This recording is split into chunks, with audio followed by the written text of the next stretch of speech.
Hola comunidad linda, solo pasamos por aquí para decirles que nos estamos tomando unas muy merecidas vacaciones, pero no queríamos dejarles sin episodios del podcast. Por eso les dejamos una selección de nuestros episodios favoritos para que sigamos muy cerquita, incluso en estas fiestas. Les queremos muchísimo y regresamos en enero. Bye. Bienvenidos a otro episodio de Se Regalan Dudas. Me parece increíble cómo conforme vamos avanzando en los episodios, en las semanas, en los meses, en los años, incluso de este podcast. Años, qué fuerte. Sí, qué fuerte suena eso. Pero seguimos encontrando cosas en las que nos atoramos o cosas que nos detonan en la vida, ¿no? Ya trabajamos un tema y de pronto nos damos cuenta que hay otra cosita que está por ahí. Y creo que una de las cosas más interesantes cuando empiezas a trabajar en ti es darte cuenta de que muchas veces tú eres quien dibuja los propios límites en tu vida. Como que en algún momento de la vida hiciste o hubo ciertos bloqueos en los que entonces tú te limitaste y entonces es muy duro saber cómo a veces nos autosaboteamos y cómo nuestros propios pensamientos o nosotras mismas jugamos en nuestra contra. Y yo muchas veces me he encontrado en este lugar en el que, por ejemplo, tú me estás contando de algo en lo que estás muy atorada en tu vida y yo lo veo desde afuera y es como, primero no pasa nada y segundo, tú solita, ¿te acuerdas cuántas veces decimos de amigas que entre las dos comentamos como ciertas cosas y decimos, es que no se da cuenta que ella solita se mete y se pone el propio pie, se está tropezando con ella misma, con sus ideas, con sus bloqueos? Pero eso es lo grave, que cuando estás tú ahí metida, cuando es un miedo, cuando es un bloqueo, cuando es algo que se vuelve más grande de lo que en realidad es y te impide completamente como que fluir o seguir en tu vida y crecer. Y creo que todas tenemos ese tipo, todas las personas que nos escuchan pueden encontrar ese tipo de cosas que se atoran y para cada quien son distintos. Hay quienes tenemos esta cosa con cuestiones de trabajo, con cuestiones de abundancia, con cuestiones de flujo de dinero, con pareja, con familia, con amistades, con la vida social, con la vida personal, con el juicio propio. Cada quien nos atoramos en distintas cosas, pero para todas las personas estoy seguro que resuena que hay algo en nuestra vida que está como bloqueado y de eso vamos a hablar hoy. Lo que me emociona más de nuestra experta es que cuando estábamos haciendo nuestro research y buscando a quienes íbamos a entrevistar en Miami, me llamó muchísimo la atención porque ella habla mucho del silencio, que creo que todos nos enfrentamos y todas nos enfrentamos a un tipo de silencio ahorita en la pandemia, de algún tipo, pero también creo que es algo que practicamos poco, lo hablamos poco, no sé cuáles son sus beneficios. Yo suelo pasar mucho tiempo sola, pero no en silencio, o sea, como que siempre estoy o leyendo o cocinando o haciendo algo. Entonces, no sé, como para esto específico de desbloquear tu vida, que es de lo que vamos a hablar, me parece muy chido tener una herramienta como el silencio, que es tan a la mano de todos y todas, pero que no sabemos aplicarla a veces. Ni siquiera sé de qué silencio habla. Pues yo supongo que es del mismo silencio del que habla Glennon Doyle y que hemos hablado varias veces en el podcast, el silencio que te trae respuestas. Exacto. Que evitas y que sobre todo, ¿cuál es la palabra que usábamos en aquel episodio que grabamos con la chilena? ¿Te acuerdas? No. Recuérdame el episodio. Que, como todas las distracciones que usamos hoy en día, pero no me acuerdo cuál era la palabra. Como todas las cosas que usamos, ¿cómo se llama? ¿Para disociar? No. Así se llamaba nuestro episodio. Como unas personas usan las adicciones, otras personas usan el ruido, otras personas usan para tapar distracciones. Pero bueno, X. Sin más, vamos a darle la bienvenida a nuestra invitada hoy. Su nombre es Catalina Guerque. Ella es una psicoterapeuta que trabaja justamente en lo que ella llama la terapia del silencio, que creo que es a lo que se refiere Ash. Catalina, bienvenida. Bienvenida. Se Regalan Dudas. Gracias por tenerme aquí, qué lindo. Estamos encantadas qué lindo encuentro. de tenerte. Sí, qué lindo encuentro. Mi primera pregunta, ahora que vamos a hablar de desbloquear tu vida, ¿qué es un bloqueo y por qué suceden en nuestras vidas? Bueno, un bloqueo es todo aquello que, como decía Leti, está puesto ahí enfrente de mí y se siente más grande que mi capacidad de romperlo, de moverme hacia adelante. Un bloqueo no solamente son cosas que nos pasan afuera, normalmente vienen a representar bloqueos internos. Son pedacitos de mi conciencia racional que yo no he podido domesticar de alguna forma, ¿no? Los bloqueos que más podemos sentir son aquellos a los que les damos muchas vueltas. Es como yo trato por acá y no puedo. Hago este sacrificio y no sucede. Trato de y no salgo. Esas actividades que van alrededor de un bloqueo nos están mostrando es algo central que normalmente viene de un aprendizaje, ¿no? Y los bloqueos además tienen origen muy posiblemente desde los 0 a los 14 años en las vivencias de la infancia. ¿Y todo el mundo los tiene? Todo el mundo los tiene, desde Tony Robbins hasta el Papa, hasta todos. Okay. ¿Y en qué forma nos afectan los bloqueos en nuestra vida? Bueno, a mi criterio, los bloqueos son ese lugar donde pues ya nos damos cuenta que estamos obligados a crecer, ¿no? Es esa barrera que nos impulsa a quedarnos donde estamos o simplemente buscar lo que haga falta para saltarlo. Son un punto importante de quiebre, un punto importante de transformación de la persona. Y por eso entonces nos conseguimos gente que dice, está donde la dejaste hace 10 años, porque el bloqueo ha sido en teoría más grande que la persona. Y no es en sí el bloqueo que sea, bueno, una persona está condenada a estar bloqueada toda su vida, es que el bloqueo está formado de miedos. Entonces, si no estamos decididos a atravesarlos, pues el bloqueo simplemente se nos sienta al lado y lo llamamos lo que me pasa, lo que me sucede, lo que la vida es injusta conmigo, y no es más que un miedo con alguna carátula, ¿no? Sé que ustedes diseñaron un programa alrededor de esto, ¿no? Una forma de encontrar tus bloqueos, identificarlos, reprogramarlos, encontrar la forma justo como de desbloquear tu vida. Háblenos un poquito de este proceso y cómo se vería en la vida de cada quien, cómo llegas tú a estas respuestas y a crear quizá este sistema que identificas que puede funcionar con cualquier ser humano. Para esto tengo que irme atrás, porque... Exacto, vámonos atrás. Sí, Empezamos muy tenemos avanzadas. tiempo. Nos vamos, o sea, Puras móntense preguntas conmigo técnicas. porque nada más necesitas un carry-on. Este proceso empezó, yo estudié arquitectura en esta línea de ser obediente y de hacer lo que todo el mundo dice que debes hacer para tener una vida exitosa. Me casé muy joven, hice todo como muy pronto. Creo que caben muchas vidas en una. Entonces, tuviste la vida que deberías de haber tenido. Esa vida cupo en la vida grande, entonces ese ciclo empezó y de alguna manera cumplió, ¿no? Allí estudié arquitectura y así como ustedes cuando la primera vez que escuché el podcast decía, ¿qué cosa? Esa es una manera muy coloquial de decir lo que me ha pasado toda la vida, que creo que es una rebelión muy grande el dudar, porque estamos siempre detrás de lo que me dicen que debo hacer.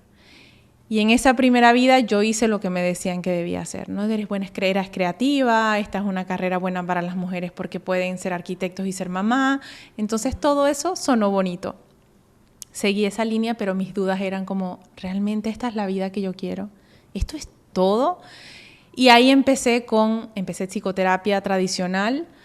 Tuve muchos años en esa búsqueda, ¿no? De qué es lo que yo quiero, qué es lo que me llama la atención, por qué me siento siempre un pedacito vacío. Allí empecé a hacer yoga, la típica búsqueda como de algo un poco más espiritual.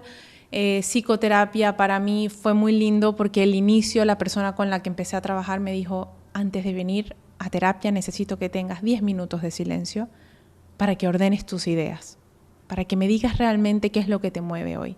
Y esos 10 minutos para mí se convirtieron en 15, en 20, y me sentía tan a gusto como escuchándome que empecé lo que normalmente llamamos a meditar, ¿no? Busqué allí un poquito de hinduismo, de budismo, de todas estas, digamos, sabidurías, y me di cuenta que dentro de mí había una profundidad muy grande y que no tenía con quién ni siquiera conversarlo, porque las personas que me rodeaban no estaban en eso, estaban en cero dudas, sino siguiendo el camino trazado. Que además es muy ocupado ese camino trazado. Sí, además que lo llenas. Exacto. No, y hay mucha compañía. Y la muy agenda, ruidoso. sí, es entretenido, siempre tienes algo de que quejarte. Entonces la gente se reúne. ¿De quién hablar? Exacto, te reúnes a ver de quién toca hablar o de qué queja toca brincar, ¿no? Y en esa búsqueda pues dije, lo mío realmente es algo como más grande, tengo como una búsqueda muy significativa, en ese momento solamente era para mí, y empecé a estudiar life coaching. El life coaching me llevó a estudiar psicología budista, que es una ramificación de la psicología contemplativa que habla de estar en silencio, en ese stillness, ¿no?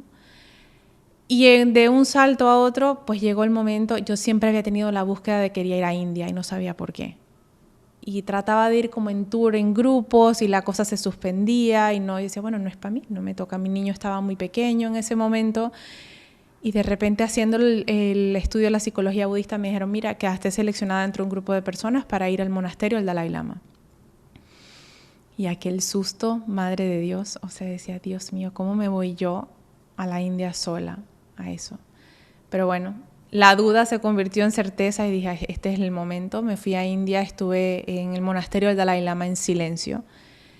Y esta es quizás una de las aventuras más grandes, ¿no? Es estar conmigo en la nada, porque allí no hay nada. El tiempo se detuvo y fue eso, estar un montón de días evaluando lo que para mí eran certezas, convirtiéndolas en dudas y después de ahí reorganizándolas hasta hacerlas lo que era para mí entonces una verdad. Hice todo lo que me trajeron, puse un pedacito de mí y dije, ahora más bien yo creo que Catalina es otra cosa. Y para eso me sirvió el silencio. Todo lo que había aprendido del comportamiento humano, ahí lo puse en práctica y dije, si yo puedo hacer esto por mí, lo puedo hacer por cualquiera. Y cualquiera lo puede hacer por sí mismo. Entonces todos los libros se quedaron de un lado y en esos días en silencio pues escribí cuál era para mí la fórmula para llegar a un sentido de bienestar contigo mismo, porque al final de cuentas lo que es la depresión, la ansiedad, la angustia, las adicciones, son guerras con nosotros mismos, ¿no? Estamos en guerra con quien yo soy, estoy en guerra con lo que... Con mi pasado, con mi futuro. Con lo que siento, pero es distinto, con mi cuerpo, cómo me veo, cómo me hablo, con lo que otros esperan de mí versus lo que yo espero de mí. Estamos en guerra con nosotros. Y estar en silencio te lleva a decir, bueno, primero me confronto, después me miro con compasión y digo, pero si yo estoy sola para mí, ¿con quién me quedo? Conmigo, ¿no? Y ese proceso es lo que pude poner en lápiz, en papel y en audio, y es el programa de Rediseña tu Vida. Es un programa de un nivel de profundidad bien duro. Porque en el que la persona se ve confrontada con ¿qué? Con sus bloqueos justo. Consigo mismo, exacto. Te quedas allí con el primer paso, allí es ver quién soy hoy, cuáles son las partes de mí que se han quedado fuera para poder caber en la sociedad o caber en los estándares que me pedían, ¿no? Y allí entonces hacemos como, a ver, vamos a hacer una contabilidad. ¿Cuánto hay de mí aquí en la vida actual que llevo y cuánto se ha quedado metido en un closet? Entonces, en esa incorporación, el bloqueo no era más que la confrontación de mí mismo. Yo estaba bloqueada ante mi verdad y entonces ponía la verdad de Leti por delante. Y decía, no, es que yo no me puedo escoger yo, tengo que escoger lo que me ha dicho Leti que tengo que hacer. Entonces, por supuesto, en ese detour que hacemos de nosotros mismos aparece un bloqueo, porque ¿cómo va a haber abundancia, cómo va a haber alineación si yo estoy en contra de mí? Ese lenguaje al universo no le llega, porque yo no estoy yo, está llegando la voz de otra persona, no está llegando como de alguna forma mi mensaje auténtico. Entonces el programa es primero atravesar lo que significa la sinceridad de ver qué partes de mí están y qué partes de mí están fuera. Después identificar las creencias limitantes, que son mis aprendizajes. Cuando yo aprendí, por ejemplo, que el amor venía del sacrificio o que sentir que estar agradecido era más importante que ir detrás de lo que para mí son ilusiones, porque entonces me quedo en el agradecimiento para no empujar duro a lo que significa hacerme cargo de lo que está dentro de mí. Y entonces vamos así transitando un montón de creencias que tenemos de la infancia, el no soy suficiente, no se puede todo, no podemos tener todo. No pidas tanto, tantas cosas que de alguna forma son los bloqueos, es la manera en la que yo he limitado mi potencial. Y después viene el módulo que quizás para mí es el más importante, en el que combinamos los costos en la intuición, porque hacerse cargo de nosotros mismos tiene un costo muy grande. Ay. Tengo que dejar a un lado lo que me dijeron que tenía que ser, las personas que me dijeron que yo era bonita o era chévere o era buena haciendo lo que ellos querían, y ese costo al final de cuentas está allí para decir, bueno, hasta aquí, ¿no? Y tienes que dejar a un lado el sistema que siempre te ha funcionado, las certezas que hasta ese momento tienes, Por supuesto. las cosas que persigues, muchas veces las personas que te rodean, ¿no? Cuando caes Sobre todo. en conciencia de todo esto. Y al final las personas quizás son el espejo de lo que somos en ese momento. Entonces te rodeas de personas que tienen bloqueos como el tuyo. Y si tú saltas ese bloqueo y saltas esa limitante, a muchas personas no les gusta que estés allí porque les recuerdas que ellos tienen que hacer lo mismo o que están parados por un miedo que no se habían dispuesto a atravesar, ¿no? Quiero regresarme a la primera parte que dijiste de cómo encerramos cosas en el closet, ¿no? Que creo que Brené Brown habla mucho de esta vergüenza, ¿no? Que nos da quienes somos completamente.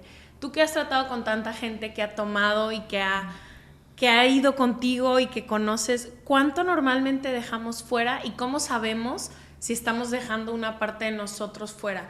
Porque ¿por qué la dejamos fuera? Ajá, ¿por qué la dejamos fuera? Pero yo ahorita que me acuerdo, de chica hubo ciertas partes de mí que seleccioné que no eran dignas, por así decirlo, y las metí en un closet. Y no es hasta ya mucho más grande que me ha pasado que digo, yo siempre fui así y me forcé a ser, oiga, ¿dónde está esa parte mía que me encantaba? Últimamente le dije a Leti que yo solía ser muy social, solía tener muchísimos amigos y la metí en un closet.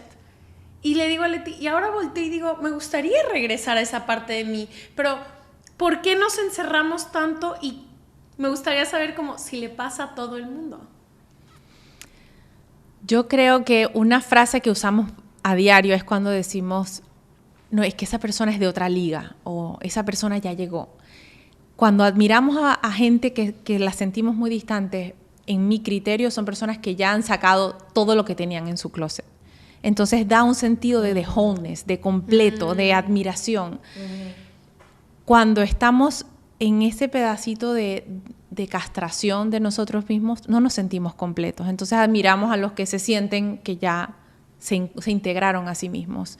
Todos hemos estado de alguna manera disociados o fragmentados de nuestro ser porque, a nivel de explicación psicológica, el ser humano lo primero que busca es pertenencia, como un animalito, ¿no? Y si tú estás en una casa donde pues son ateos y tú tienes una sensación de espiritualidad muy grande, tú dejas eso afuera. Y si en tu casa son súper católicos y tú sientes una cosa fascinante por los astros, los dejas afuera.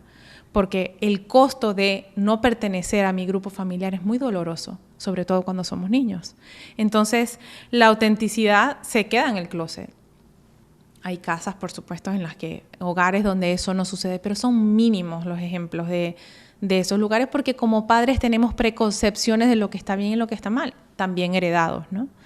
Entonces, nuestros hijos van poniendo cosas en el closet que nosotros como padres no queremos ver o no sabemos manejar.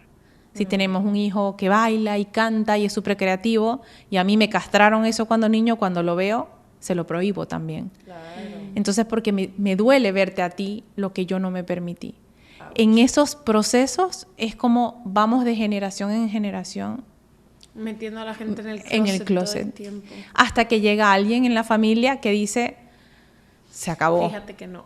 Sí, sí. Y entonces esa persona saca del closet lo suyo, lo de su madre, lo de su padre, lo de sus abuelos, y ahí para repartir. Y esa persona normalmente tiene como la dificultad de presentarlo, pero su autenticidad se lleva por delante ese bloqueo, por decirlo así, ¿no? ¿Y cómo me doy cuenta si estoy dejando partes atrás de mí? Porque a veces a mí me ha pasado que creía yo firmemente que era algo y después ya no era, o una creencia que creí que era mía y ya no era. O sea, ¿cómo quienes nos escuchan ahorita pueden navegar esto y decir, esto es algo de mí que tengo en el closet que me gustaría sacar? Y últimamente también con ciertas preguntas, porque todos los lunes en nuestra junta interna de equipo hacemos preguntas, ¿no? Y cada vez nos vemos así que más creativas y más profundas o lo que sea.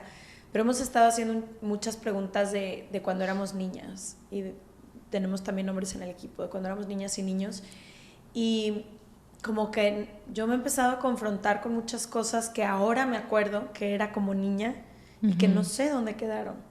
No, esta capacidad, por ejemplo, yo era creativa, pero en un exceso, y mi imaginación iba tan lejos que yo podía pasar tardes enteras sola en un universo entero que me había creado, ¿no? Y ya no sé qué pasó con esa parte de mí, o como que me acuerdo ahorita con nostalgia de ciertas cosas que creo que me gustaría retomar, pero van 30 años o 25 años de mi vida que dije, no, tú ya no puedes ser esto, tú ya no eres esto, porque tienes que ser así para poder lograr esto. Entonces, sí, también cómo empiezas a integrar todo eso que perdiste de alguna forma.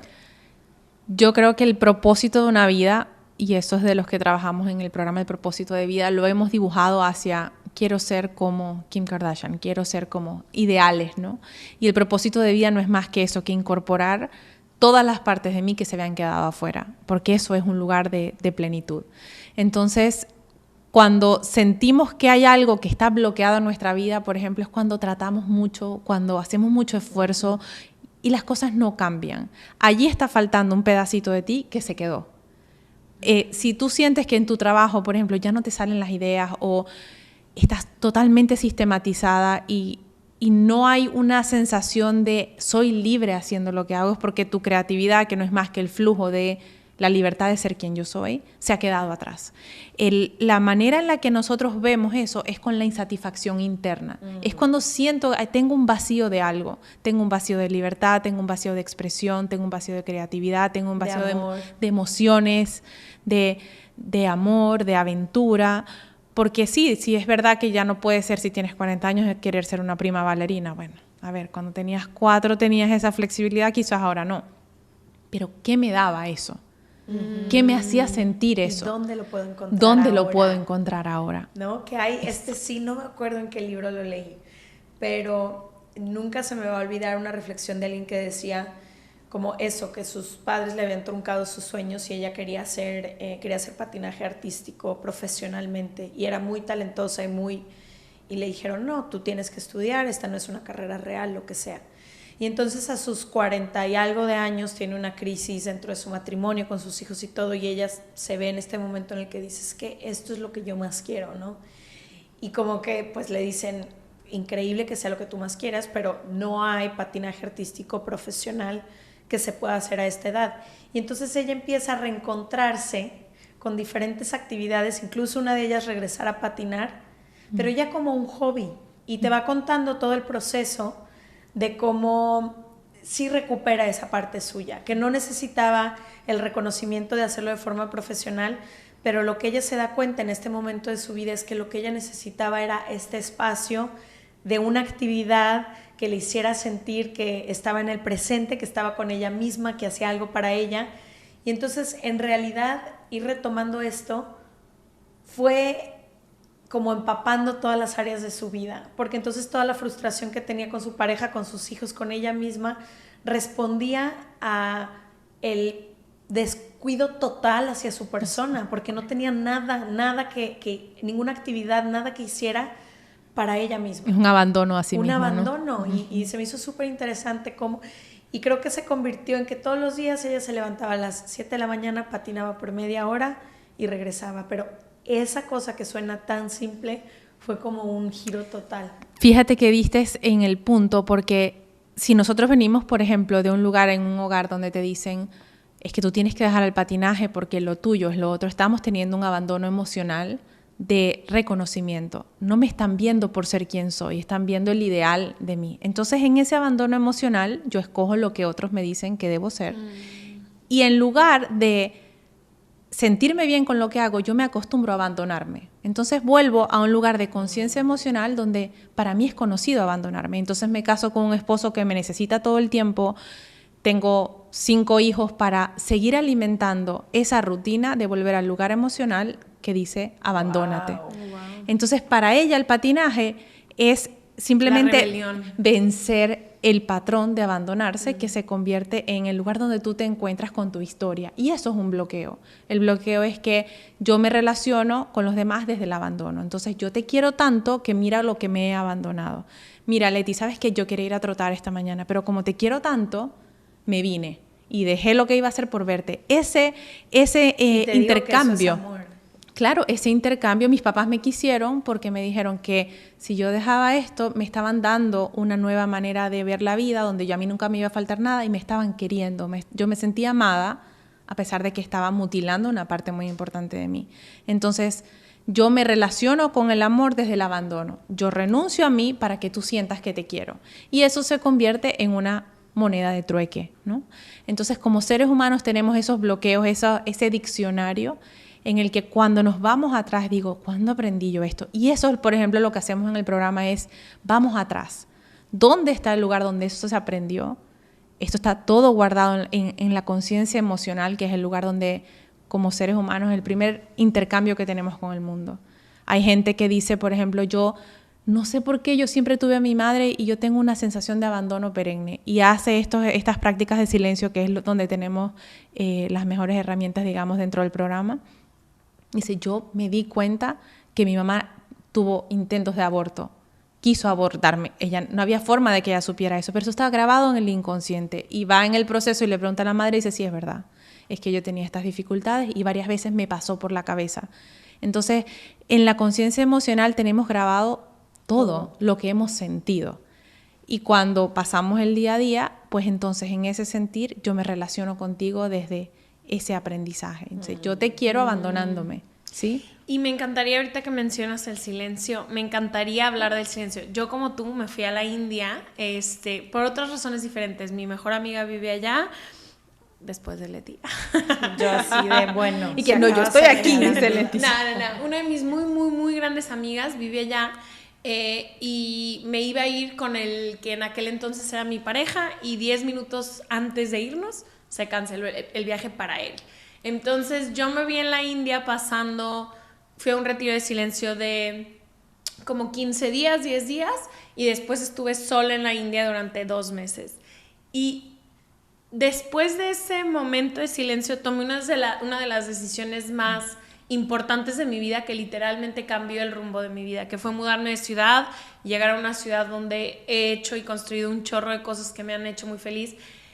Pero fue solo en el silencio que yo entendí mi propio sufrimiento. O sea, yo no había podido ver que todos los días la vida era un sufrir para mí. Estaba tan ocupada que yo nomás, lo único que descubrí en el silencio es, no quiero regresar a esta ciudad. A este caos.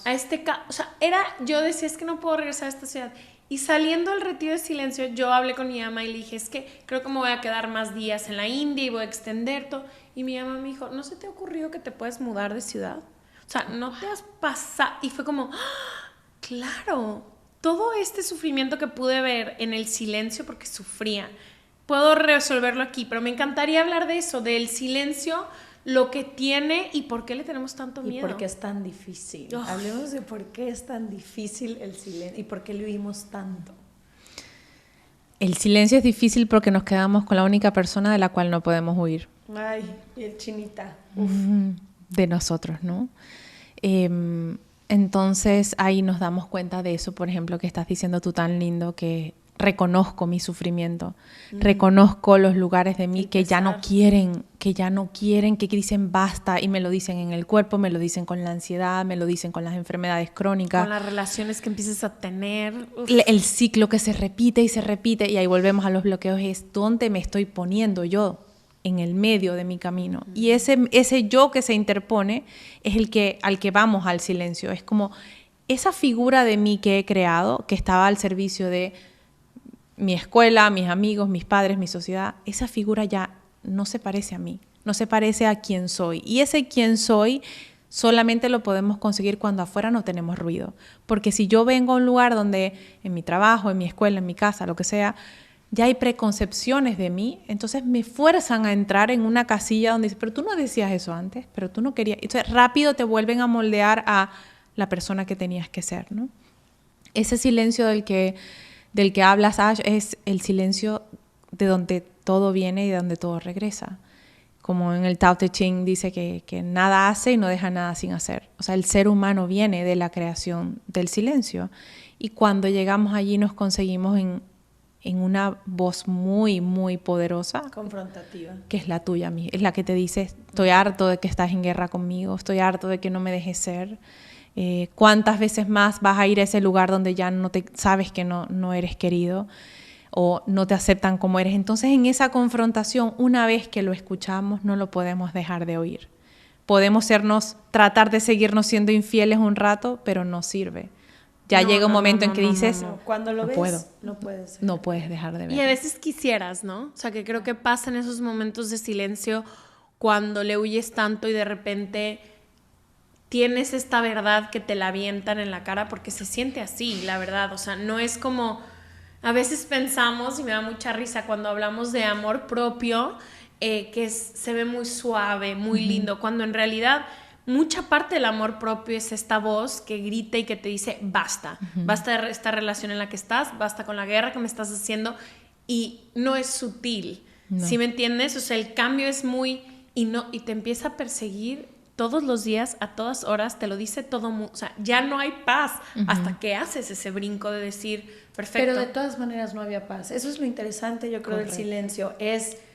Sí es confrontativo, sí es difícil, pero ¿qué es mejor? ¿Haberte quedado en esa ciudad donde estabas asfixiada, en caos, infeliz y sufriendo todos los días?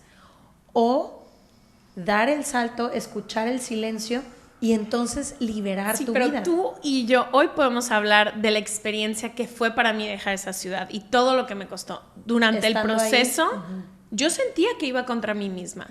Yo irme de Nueva York lo tuve que hacer en una semana en friega, sin decirle a nadie, y aparecer en la ciudad que ahora vivo medio tambaleando, porque se sentía como si iba un poco en contra de mí, porque decía, ¿cómo voy a dejar esta ciudad? Aquí construí tantas cosas, este es lo que me tengo que hacer para mi sueño, no sé qué. Ahora que lo veo digo, ay, claro, me hubiera ido un año antes, pero en ese entonces mi bloqueo se sentía como tú decías ahorita que dijiste, más grande que tú. Yo sentía que me tenía que comer un elefante y no podía comer, o sea, enorme. A eso es lo que yo llamo los costos. Y hay una parte de nosotros, como le decía antes a Leti, hay una parte de nosotros que es muy obediente cuando somos muy niños, buscando ese amor y esa pertenencia. Entonces esa parte de nosotros construye una burbuja perfecta donde dice, aquí todo va a salir bien y siempre te van a querer.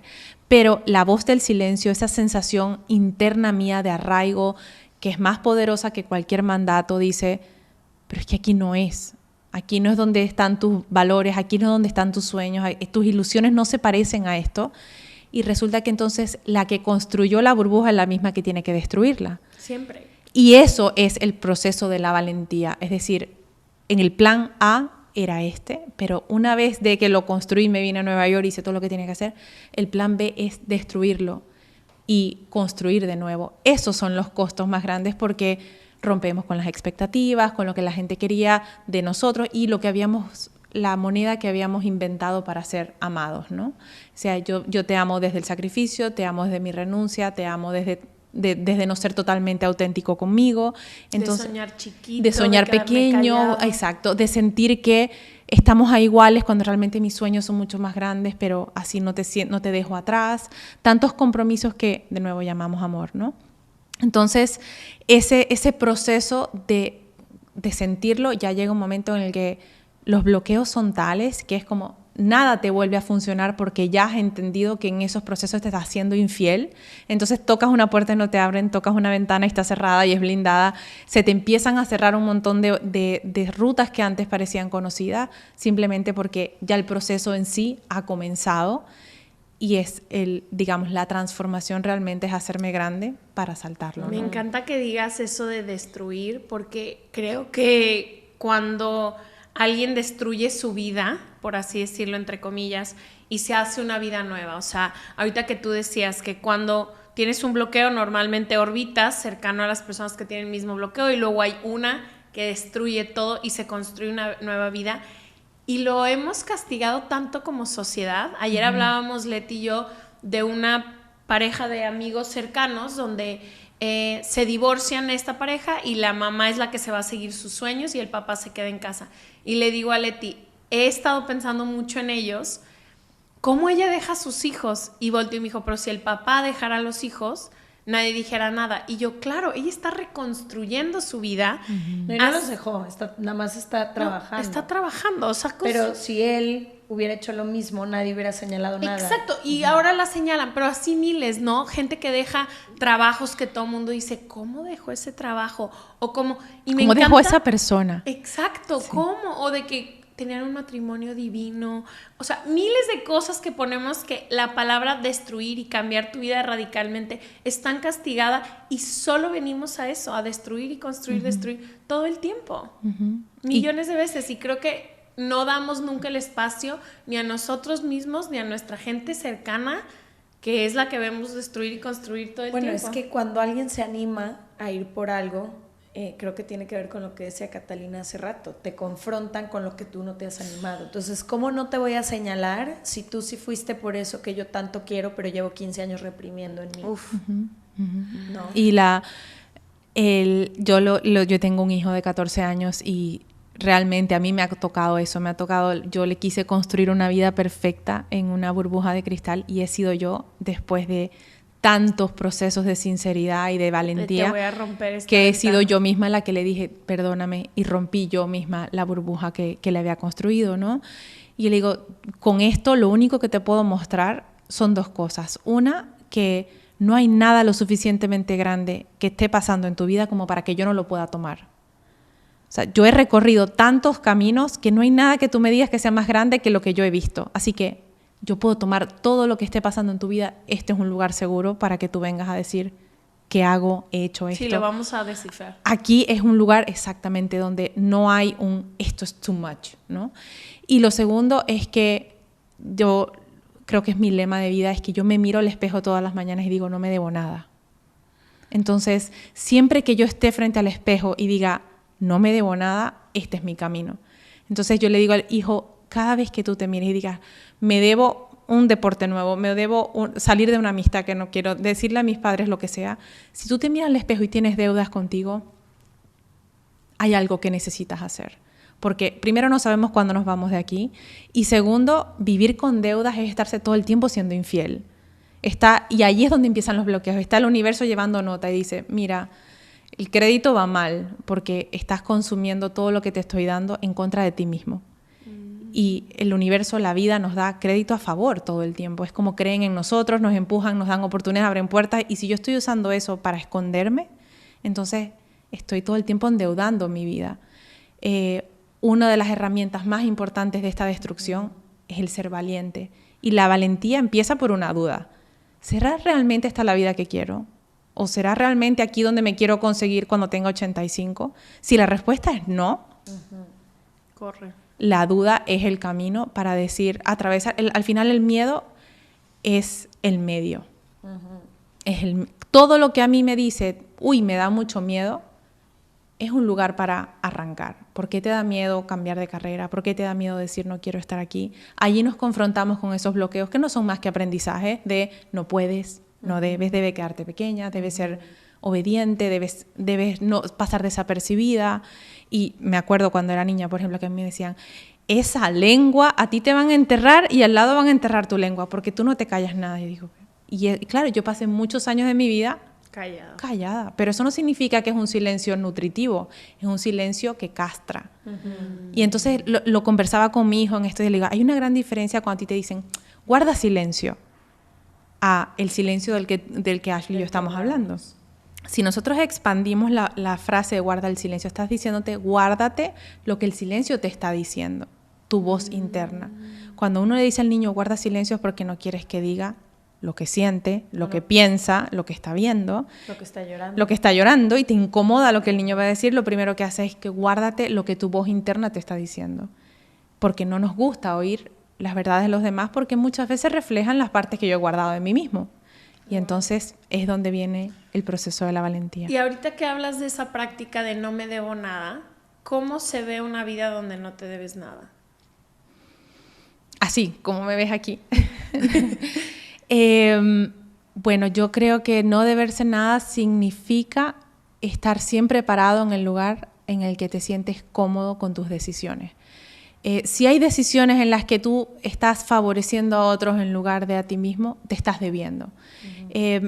Yo estoy siempre a la búsqueda de qué partes de mí me están incomodando, qué partes de mí están pidiendo un movimiento, un traslado, una decisión. Y esos son los lugares donde uno crece. Porque cuando tú te debes es porque le estás dando lo demás lo que no te has dado a ti mismo. Entonces, le estás dando tiempo a otros que no te dedicas, le estás dando compasión que no te has dado a ti. Y el no deberse nada te deja dormir en un lugar de plenitud en el que tú dices, bueno, está lo bueno, lo malo, y a ambos los reconozco como míos. Si tu deuda es mirarte al espejo y decir, no quiero ver lo malo que he hecho, pues estás todo el tiempo trabajando en función de tapar las cosas que aparecen. Exacto. Sí, como que no estás en paz. No estás en paz contigo. Eso es el estar en deuda con uno, estás siempre intranquilo, tienes una sensación de vacío que cuando te has pagado todos los espacios dices, bueno, ahorita no tengo nada que me esté tocando a la puerta, ¿no? Sí. Sabes que una de las cosas que decías, la valentía empieza por una duda. Creo que la verdad es que el título de este proyecto al final terminó siendo un poco casualidad porque no teníamos otra idea en ese momento que funcionara, que no fuera Se Regalan Dudas, pero creo que si yo volteo a ver mi historia, literalmente refleja como mi historia de vida, y a mí siempre me acuerdo de niña y en la escuela que me decían no preguntes, y yo me la vivía, pero ¿por qué esto? Pero no me hace sentido, pero ¿qué significa esto? ¿Pero por qué? Y siempre no había una respuesta al final, y sobre todo era un guarda silencio. Me incomodas. Me incomodas, eres una persona incómoda. Y creo que la invitación que hemos hecho a lo largo de estos 3 años es que la gente encuentre el valor de hacerse las preguntas. Y eso es el silencio, exactamente. Cuando veo a las personas en ansiedad, en depresión, en tantas crisis, ¿sabes qué? Siéntate, y el proceso del silencio, por eso trabajé muy duro en quitarle todas las etiquetas. No es meditación, no es tantra, no es nada de todas esas etiquetas, no es mindfulness, es el silencio, es sentarte y hacerte preguntas grandes. ¿Qué se siente ser yo? ¿Qué es lo que me incomoda? ¿Qué de lo que vivo todos los días ya no se parece a mí? Esas preguntas, que son la apertura a una duda, te empiezan a mostrar afuera, y las sensaciones son muy sutiles. Donde tú te rigidizas, sí, donde tu cuerpo te dice aquí no, y donde dices parece que aquí sí. Calientito. Entonces el silencio es esa conversación de la pregunta grande, que estamos acostumbrados a hacerla afuera cuando somos niños, porque nadie nos dice, pero tú sabes la respuesta. Los niños siempre, no, él quiere un helado de vainilla. Es no tener la paciencia de esperar a que cuando niños tengamos ese espacio de sentir qué es lo que queremos, porque nos asusta que los niños nos impongan cosas, ¿no? Y sabes que nos enseñan también a que lo que queremos no es lo correcto. O sea, ponte a ver. Siempre preguntar hacia afuera, como a pedir el consejo, a confiar en alguien más. Y si tú observas a las grandes y los grandes maestros en la historia, todos te invitan a sentarte contigo. En realidad esa es la invitación, como a sentarte.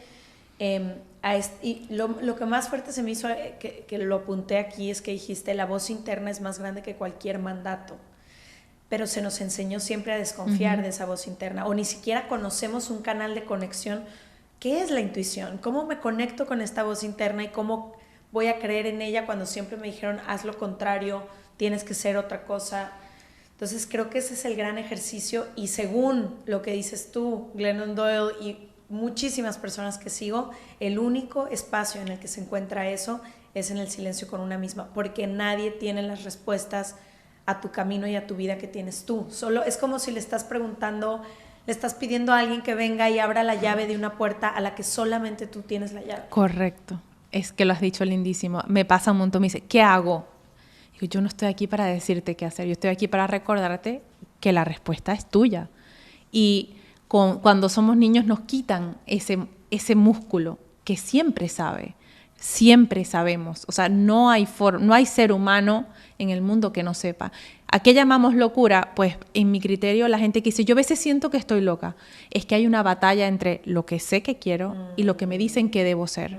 Entonces en el medio me paro y digo, estoy loca, no puedo decidir. Principalmente porque en lo que debo hacer, supuestamente me quieren cuando lo hago.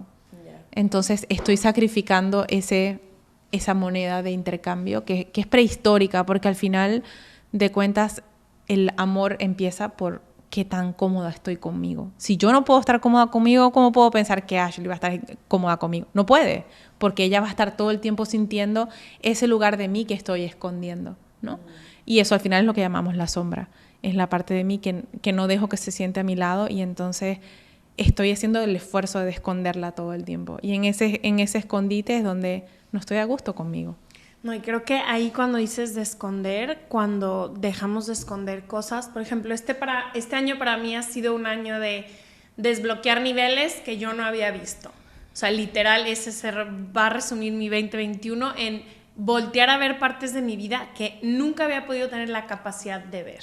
O sea, yo creo firmemente en que uno va caminando hacia la montaña y cuando ves la otra parte de la montaña es porque ya llegaste y de abajo no se veía.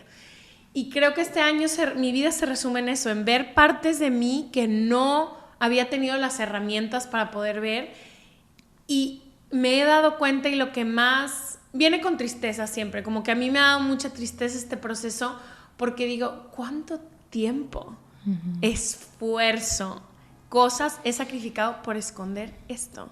Por decir que sí cuando quiero decir que no, por no tener la valentía o no haber podido tener la valentía de voltear y decir, esto ni siquiera es así, o ni siquiera lo quiero, o estas personas no ocupan el lugar que me dijeron que ocupan. Entonces, no sé, como que ha venido con mucha tristeza el darme cuenta de cuánto esfuerzo por esconder todas estas cosas que no he querido ver de mí y de la gente a mi alrededor y de mis situaciones que he vivido. Como que creo que he tenido muchísimo silencio, porque también a veces es mucho, o sea, como que